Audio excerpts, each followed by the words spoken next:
ನಮಸ್ತೆ, ಅನು ಕುಕ್ಕಿಂಗ್ ಚಾನಲ್ಗೆ ಸ್ವಾಗತ. ನಾನು ಅನಿತಾ. ಇವತ್ತಿನ ರೆಸಿಪಿನಲ್ಲಿ ತುಂಬ ಸುಲಭವಾಗಿ ಈಸಿಯಾಗಿ ಸಂಜೆ ಟೀ ಟೈಮ್ಗೆ ತುಂಬ ಸುಲಭವಾಗಿ ಮಾಡ್ಕೊಳ್ಬೋದಾದಂಥ ಈರುಳ್ಳಿ ಸಮೋಸನ ಯಾವ ರೀತಿ ಮಾಡೋದು ಅಂತ ನೋಡ್ಕೊಳ್ಳೋಣ. ಹಾಗೆಯೇ ಸಾಫ್ಟಾಗಿರುತ್ತೆ, ಮೇಲ್ಗಡೆ ಕ್ರಿಸ್ಪಿಯಾಗಿ ಒಳಗಡೆ ಸಾಫ್ಟಾಗಿ. ಸ್ಟಫಿಂಗು ಅಷ್ಟೇ ತುಂಬ ಲೇಟ್ ಆಗಲ್ಲ, ತುಂಬಾ ಈಸಿಯಾಗಿ ಮಾಡ್ಕೊಳ್ಬೋದು. ಮಕ್ಕಳು ಕೂಡ ಸ್ಕೂಲಿಂದ ಬಂದಾಗ ಮಾಡಿಕೊಟ್ರೆ ತುಂಬ ಇಷ್ಟಪಟ್ಟು ತಿಂತಾರೆ. ಮಾಡೋದು ಹೇಗೆ ಅಂತ ನೋಡ್ಕೊಳ್ಳೋಣ. ಅದಕ್ಕೂ ಮುಂಚೆ ನೀವಿನ್ನೂ ನನ್ನ ಚಾನಲ್ಗೆ ಸಬ್ಸ್ಕ್ರೈಬ್ ಆಗಿಲ್ಲ ಅಂತಂದರೆ ಪ್ಲೀಸ್ ಸಬ್ಸ್ಕ್ರೈಬ್ ಮಾಡ್ಕೊಳ್ಳಿ. ಪಕ್ಕದಲ್ಲೇ ಇರುವಂಥ ಬೆಲ್ ಬಟನನ್ನು ಕ್ಲಿಕ್ ಮಾಡಿ. ಬನ್ನಿ ಇವಾಗ ಹೇಗೆ ಮಾಡೋದು ಅಂತ ನೋಡ್ಕೊಳ್ಳೋಣ. ಮೊದಲಿಗೆ ನಾನಿಲ್ಲಿ ಒಂದು ಪಾತ್ರೆಗೆ 2 ಕಪ್ಪು ಮೈದಾ ಹಿಟ್ಟನ್ನು ಹಾಕ್ಕೊಂಡಿದ್ದೀನಿ. ಹಾಗೆಯೇ ರುಚಿಗೆ ತಕ್ಕಷ್ಟು ಉಪ್ಪು, 1-2 ಸ್ಪೂನು ಎಣ್ಣೆ ಹಾಕ್ಕೊಂಡು ಚೆನ್ನಾಗಿ ಮಿಕ್ಸ್ ಮಾಡ್ಕೊಳ್ಬೇಕು. ಇವಾಗ ನೋಡಿ, ಮೊದಲಿಗೆ ಈ ರೀತಿ ಚೆನ್ನಾಗಿ ಮಿಕ್ಸ್ ಮಾಡಿಕೊಂಡು ನಾವು ಕಲಿಸ್ಕೊಳ್ಳೋದ್ರಿಂದ ಎಣ್ಣೆ ಎಲ್ಲ ಕಡೆನೂ ಬೆರೆಯುತ್ತೆ ಅಂತ. ಇವಾಗ ಸ್ವಲ್ಪ ಸ್ವಲ್ಪನೇ ನೀರು ಹಾಕ್ಕೊಂಡು ಕಲಿಸ್ಕೊಳ್ಳೋಣ. ಸ್ವಲ್ಪನೇ ಹಾಕ್ಕೊಳ್ಳಿ. ನಮಗೆ ಚಪಾತಿ ಹಿಟ್ಟಿಗಿಂತ ಗಟ್ಟಿ ಬರಬೇಕು ಹಿಟ್ಟು, ಆ ರೀತಿ ನಾದ್ಕೊಳ್ಬೇಕು. ನಾವು ಎಷ್ಟು ಚೆನ್ನಾಗಿ ಹಿಟ್ಟನ್ನು ನಾದ್ಕೊಳ್ತೀವೋ ಸಮೋಸ ಕೂಡ ಅಷ್ಟೇ ಸಾಫ್ಟಾಗಿ ಬರುತ್ತೆ. ನೋಡಿ, ನಾನು ಮತ್ತೆ ಎಣ್ಣೆ ಆಗಲಿ ತುಪ್ಪ ಆಗಲಿ ಏನೂ ಹಾಕ್ಕೊಳ್ತಾ ಇಲ್ಲ. ಮೊದಲಿಗೆ ಎಷ್ಟು ಎಣ್ಣೆ ಹಾಕ್ಕೊಂಡಿದ್ನೋ ಅದಷ್ಟೇ. ನೋಡಿ, ಇವಾಗ ಪರ್ಫೆಕ್ಟಾಗಿ ಹಿಟ್ಟನ್ನು ಕಲಿಸಿದ್ದೀನಿ. ಗಟ್ಟಿಯಾಗಿಯೇ ಕಲಿಸ್ಕೊಂಡು ಇದನ್ನು ಇವಾಗ ಮುಚ್ಚಿ ಬಿಡೋಣ. 1 ಅವರ್ ಆಗ್ಬೋದು, ಒಂದು ಹಾಫ್ ಆನ್ ಅವರ್ ಆಗ್ಬೋದು. ಸ್ಟಫಿಂಗ್ ರೆಡಿ ಮಾಡೋ ತನಕ ಮುಚ್ಚಿ ಬಿಡೋಣ. ಇವಾಗ ಅದನ್ನು ಒಂದು ಸೈಡಿಗೆ ಇಟ್ಕೊಂಡು ಸ್ಟವ್ ಮೇಲೆ ಒಂದು ಬಾಣಲಿನ ಬಿಸಿಗೆ ಇಟ್ಕೊಂಡಿದ್ದೆ. ಇದಕ್ಕೆ ಎಣ್ಣೆ ಆಗಲಿ ತುಪ್ಪ ಆಗಲಿ ಏನೂ ಹಾಕ್ಕೊಳ್ಳೋದು ಬೇಡ. ಯಾಕೆಂದರೆ ಎಣ್ಣೆಯಲ್ಲಿ ಕರಿಯೋದ್ರಿಂದ ಇದಕ್ಕೆ ಎಣ್ಣೆ ಹಾಕೋ ಅವಶ್ಯಕತೆ ಇರಲ್ಲ. ಹಾಗೆಯೇ ಸಣ್ಣದಾಗಿ ಕಟ್ ಮಾಡಿರುವಂಥ ಈರುಳ್ಳಿನ ಹಾಕ್ಕೊಂಡಿದ್ದೀನಿ. 1 ಗೆಡ್ಡೆ ಈರುಳ್ಳಿನ, ದಪ್ಪದಾಗಿರುವಂಥ 1 ಗೆಡ್ಡೆ ಈರುಳ್ಳಿನ ಸಣ್ಣದಾಗಿ ಕಟ್ ಮಾಡಿ ಹಾಕ್ಕೊಂಡಿದ್ದೀನಿ. ಹಾಗೆಯೇ 1 ಸ್ಪೂನು ಶುಂಠಿ ಬೆಳ್ಳುಳ್ಳಿ ಪೇಸ್ಟು, ಹಾಗೆಯೇ 1-2 ಹಸಿಮೆಣ್ಸಿನ್ಕಾಯಿನ ಸಣ್ಣದಾಗಿ ಕಟ್ ಮಾಡಿ ಹಾಕ್ಕೊಂಡಿದ್ದೀನಿ. ಇವಾಗ ಇದಿಷ್ಟನ್ನು ಹಂಗೆ ಡ್ರೈ ಆಗಿ ಹುರ್ಕೊಳ್ಳೋಣ. ನಿಮಗೆ ಎಣ್ಣೆ ಬೇಕಂದರೆ ಹಾಕ್ಕೊಳ್ಳಿ. ನಾನಿಲ್ಲಿ ಎಣ್ಣೆ ಆಗಲಿ ತುಪ್ಪ ಆಗಲಿ ಏನೂ ಹಾಕ್ಕೊಂಡಿಲ್ಲ. ಅದಾದಮೇಲೆ ನಾನಿಲ್ಲಿ ಈರುಳ್ಳಿ ಎಲ್ಲ ಸ್ವಲ್ಪ ಫ್ರೈ ಆದರೆ ಸಾಕು. ಅರ್ಧಂಬರ್ಧ ಫ್ರೈ ಆದಮೇಲೆ ಅದಕ್ಕೆ ಸ್ವಲ್ಪ ಮಸಾಲೆನ ಹಾಕ್ಕೊಳ್ತಾ ಇದ್ದೀನಿ. 1/2 ಸ್ಪೂನು ಧನಿಯಾ ಪುಡಿ, 1/2 ಸ್ಪೂನು ಗರಂ ಮಸಾಲ, ಹಾಗೆಯೇ 1-2 ಚಿಟಿಕೆ ಅರಿಶಿನ, 1/2 ಸ್ಪೂನು ಖಾರದ ಪುಡಿ, 1/2 ಸ್ಪೂನು ಕಾಳು ಮೆಣಸಿನ ಪುಡಿ, ಇದಿಷ್ಟನ್ನು ಹಾಕ್ಕೊಂಡು ಮಸಾಲೆಯಲ್ಲಿರುವಂಥ ಹಸಿ ಸ್ಮೆಲ್ಲೆಲ್ಲ ಹೋಗಬೇಕು. ಅಲ್ಲಿ ತನಕ ಚೆನ್ನಾಗಿ ಫ್ರೈ ಮಾಡ್ಕೊಳ್ಳೋಣ. ಹಾಗೆಯೇ ನಾನು ಉಪ್ಪು ಹಾಕ್ಕೊಂಡಿದ್ದೀನಿ ರುಚಿಗೆ ತಕ್ಕಷ್ಟು. ಉಪ್ಪು ಹಾಕಿರೋ ವಿಡಿಯೋ ಕಟ್ಟಾಗಿದೆ, ಸಾರಿ. ಉಪ್ಪು ಹಾಕ್ಕೊಳ್ಳಿ. ರುಚಿಗೆ ತಕ್ಕಷ್ಟು ಉಪ್ಪು ಹಾಕ್ಕೊಂಡು ನೋಡಿ, ಈ ರೀತಿ ಮಸಾಲೆಯಲ್ಲಿರುವಂಥ ಹಸಿ ಸ್ಮೆಲ್ಲೆಲ್ಲ ಹೋಗೋ ತನಕ ನಾನು ಈ ರೀತಿ ಫ್ರೈ ಮಾಡ್ಕೊಂಡಿದ್ದೀನಿ. ಇವಾಗ ಗ್ಯಾಸ್ ಆಫ್ ಮಾಡಿ ನಾನಿಲ್ಲಿ ಒಂದು ಬೌಲಿಗೆ ಹಾಕ್ಕೊಳ್ತಾ ಇದ್ದೀನಿ. ನೋಡಿ, ನಾನು ಇದಕ್ಕೆ ಆಲೂಗೆಡ್ಡೆನ ಹಾಕ್ಕೊಂಡಿಲ್ಲ. ನಿಮಗೆ ಆಲೂಗೆಡ್ಡೆ ಇಷ್ಟ ಆಗುತ್ತೆ ಅಂತಂದರೆ ಹಾಕ್ಕೊಳ್ಳಿ. ಆಲೂಗೆಡ್ಡೆ ಬದಲಾಗಿ ನಾನಿಲ್ಲಿ ಅವಲಕ್ಕಿನ ಹಾಕ್ಕೊಳ್ತಾ ಇದ್ದೀನಿ. ಅವಲಕ್ಕಿ ಹಾಕೋದ್ರಿಂದ ಟೇಸ್ಟು ತುಂಬ ಚೆನ್ನಾಗಿರುತ್ತೆ. ಹಾಗೆಯೇ ಕೊನೆಯದಾಗಿ ಕೊತ್ತಂಬರಿ ಸೊಪ್ಪನ್ನ ಹಾಕ್ಕೊಳ್ತಾ ಇದ್ದೀನಿ.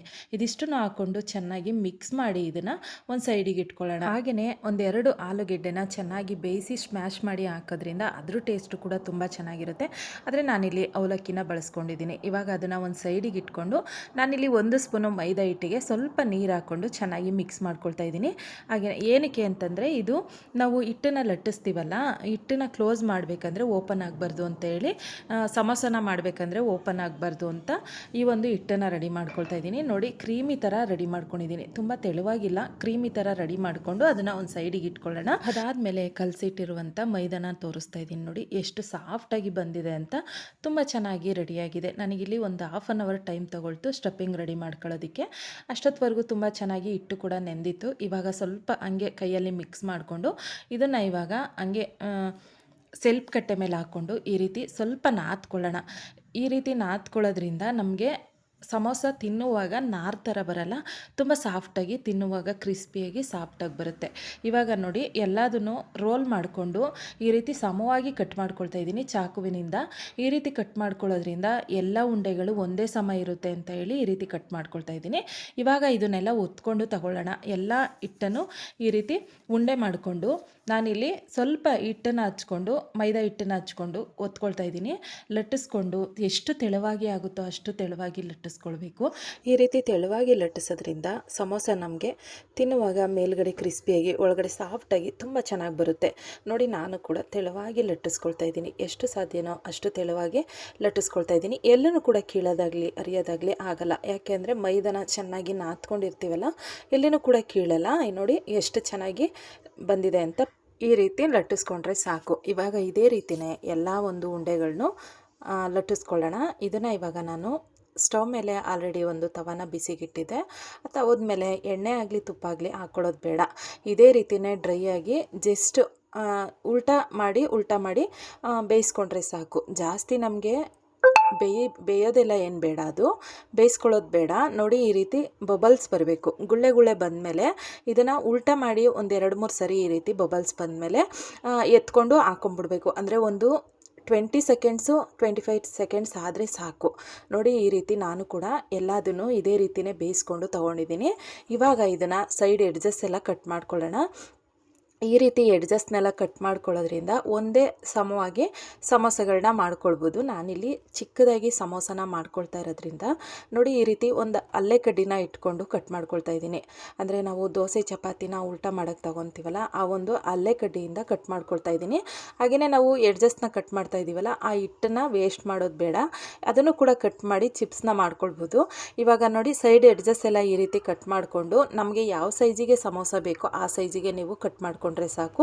ಈ ರೀತಿ ಎಡ್ಜಸ್ನೆಲ್ಲ ಕಟ್ ಮಾಡೋದ್ರಿಂದ ನಮಗೆ ಒಂದು ಸ್ಕ್ವೇರ್ ಟೇಪಲ್ಲಿ ರೆಡಿ ಆಗಿರುತ್ತೆ. ಅದನ್ನು ಸೆಂಟ್ರಿಗೆ ನಾನು 2 ಭಾಗವಾಗಿ ಮಾಡ್ಕೊಳ್ತಾ ಇದ್ದೀನಿ. ನೀವು ಇನ್ನೂ ಚಿಕ್ಕದಾಗಿ ನಮಗೆ ಸಮೋಸ ಬೇಕು ಅಂದರೆ 3 ಭಾಗ ಮಾಡ್ಕೊಳ್ಳಿ, ತುಂಬ ಚಿಕ್ಕದಾಗುತ್ತೆ. ನಾನಿಲ್ಲಿ ಒಂದು ಮೀಡಿಯಮ್ ಆಗಿ ಬರಲಿ ಅಂತ ಹೇಳಿ 2 ಭಾಗ ಮಾಡ್ಕೊಂಡಿದ್ದೀನಿ. ನೋಡಿ ಆಮೇಲೆ ತೋರಿಸ್ತಾ ಇದ್ದೀನಿ. ಇದನ್ನು ನಾವು ಫ್ರಿಡ್ಜಲ್ಲಿ ಕೂಡ ಸ್ಟೋರ್ ಮಾಡಿ ಇಟ್ಕೊಳ್ಬೋದು.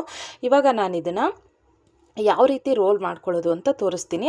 ಅದಕ್ಕೂ ಮುಂಚೆ ನಾನು ಆವಾಗಲೇ ಹೇಳ್ದಂಗೆ ಸೈಡ್ ಎಡ್ಜಸ್ ಎಲ್ಲ ಕಟ್ ಮಾಡಿದ್ವಲ್ಲ, ಅದನ್ನು ವೇಸ್ಟ್ ಮಾಡೋದು ಬೇಡ. ಈ ರೀತಿ ಕಟ್ ಮಾಡಿ ಸಣ್ಣದಾಗಿ ಇದನ್ನು ಎಣ್ಣೆನಲ್ಲಿ ಕರ್ಕೊಂಡ್ರೆ ಸಾಕು. ಅದನ್ನು ಕೂಡ ತುಂಬ ಚೆನ್ನಾಗಿ ಮಕ್ಕಳು ಇಷ್ಟಪಟ್ಟು ತಿಂತಾರೆ.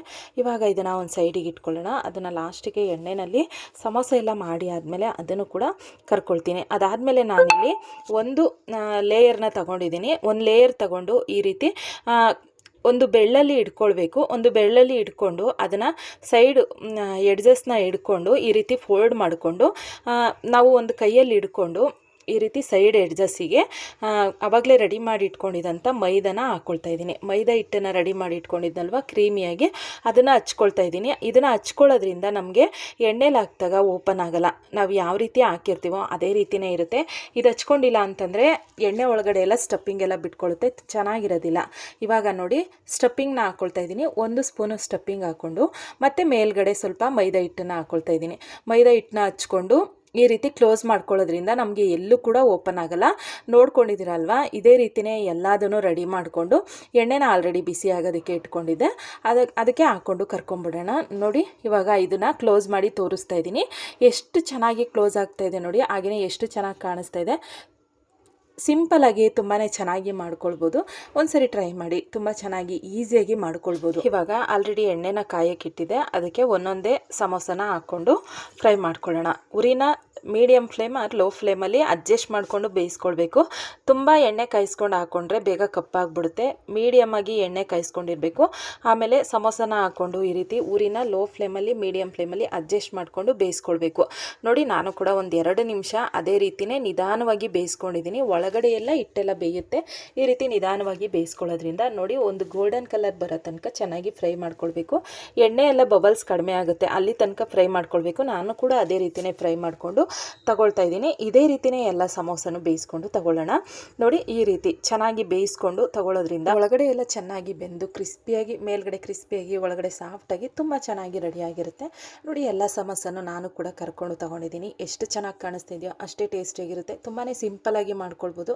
ಒಂದ್ಸರಿ ಈ ವಿಧಾನದಲ್ಲಿ ಟ್ರೈ ಮಾಡಿ ಹೇಗೆ ಬಂತು ಅಂತ ನನಗೆ ಕಮೆಂಟ್ ಬಾಕ್ಸಲ್ಲಿ ಕಮೆಂಟ್ ಮಾಡೋದನ್ನು ಮರಿಬೇಡಿ. ನೋಡಿ ಎಷ್ಟು ಮೇಲ್ಗಡೆ ಕ್ರಿಸ್ಪಿಯಾಗಿ ಒಳಗಡೆ ಸಾಫ್ಟಾಗಿ ತುಂಬ ಚೆನ್ನಾಗಿರುತ್ತೆ. ಒಂದು ಕಟ್ ಮಾಡಿ ಕೂಡ ತೋರಿಸ್ತೀನಿ. ನೋಡಿದ್ರಲ್ವ, ಇವತ್ತಿನ ರೆಸಿಪಿ ಇಷ್ಟ ಆಗಿದ್ರೆ ಪ್ಲೀಸ್ ಸಬ್ಸ್ಕ್ರೈಬ್ ಮಾಡ್ಕೊಂಡು ನೋಡಿ. Thank you for watching.